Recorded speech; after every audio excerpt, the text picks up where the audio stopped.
So once again, good morning. Ay kung may masaya sa Amen? Amen. Amen. Kailangan tayo maging masaya sa pagkat tayo pinag-iring ko sa ating Panginoon Diyos.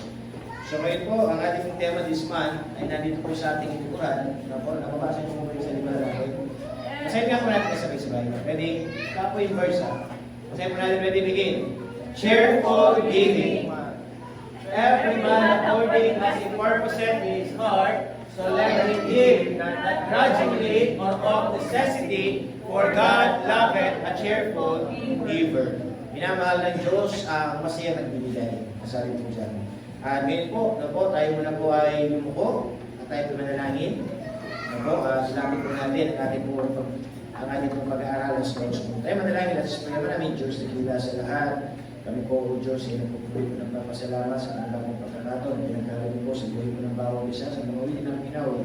Awinin na ang napaghindan. Dalangin po, O Diyos, sa pamagitan po ng aming mga boses, mga bibig, mga tinig, na patuloy niyo po ba ng pangalan ng naitaas. Dalangin ko rin po, O Diyos, sa pagkabasa po ng mga salita namin pagkulay sa oras po ito ng bawang isa. Nakita po namin, O Diyos, ang kahalagaan po ng pagbibigay, ang masayang pagbibigay, sapagkat ito po kayo, O Diyos, ay nakatingin sa mga tao na talaga naglalaan, mga tao na talaga nag-aandog, mga tao na gagawin ng lahat para po, O Diyos, magbigay kapulihan sa inyong pangalan. Kaya Lord, muli, dinadakila po namin kayo, tago niyo po sa inyong krus, at patuloy niyo po mga salita ay may haya sa oras po. Mga dalangin sa pangalan ni Jesus. Amen.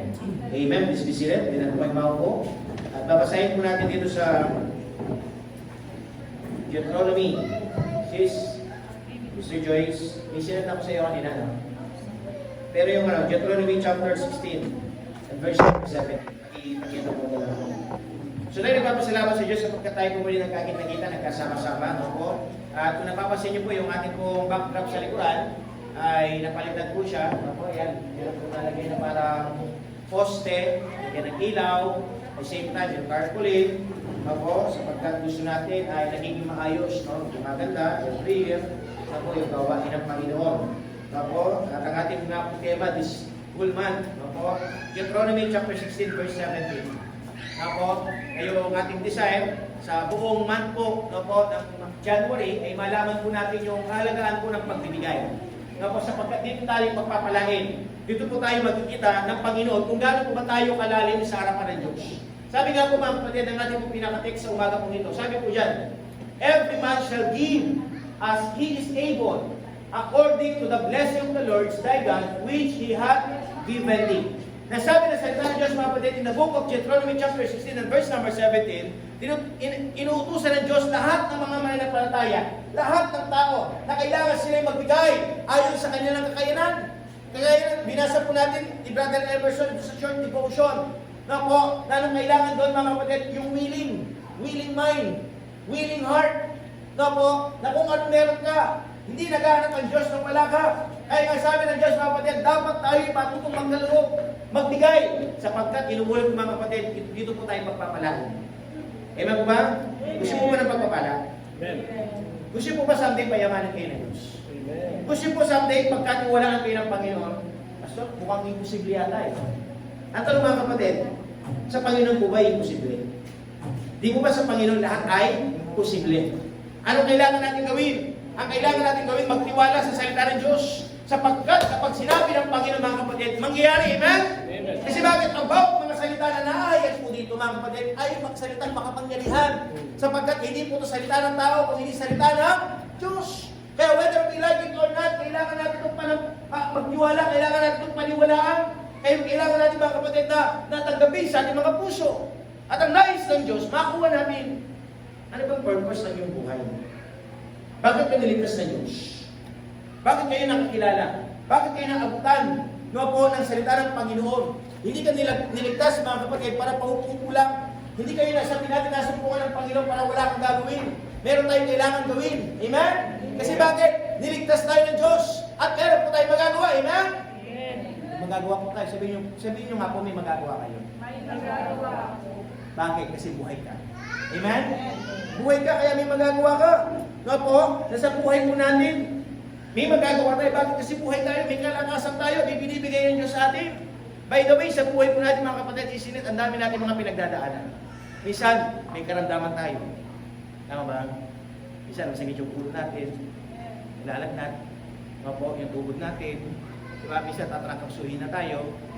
Po, ako po kagabi, parang ganun yung kalagayan ko. Kahit hanggang ngayon, no? Medyo hindi maganda yung pakiramdam ko. Kasi bakit bilang tao, may limitasyon yung ating kalakasan. Amen? Pero dahil sa biyaya ng Diyos, tayo po'y nakakatayo. Minsan, nahihilo ka na. No po? Pero dahil sabihin natin na ng Diyos gusto kanyang gamitin, ang Diyos naman ay magbibigay ng kalakasan. Kaya sa buhay natin mga kapatid, tayo nagpapasalamat sapagkat yung mga Kristiyano na naglalaan ng oras, yung iba nagtrabaho pa kagabi, napuyat. Pero sa oras ito, kasama natin. Amen? Yung iba mga kapatid, yung mga okasyon sa kanilang mga lugar. Di ba? Sabi nga ni Sister Josie, may kasalan. Di ba? May kainan.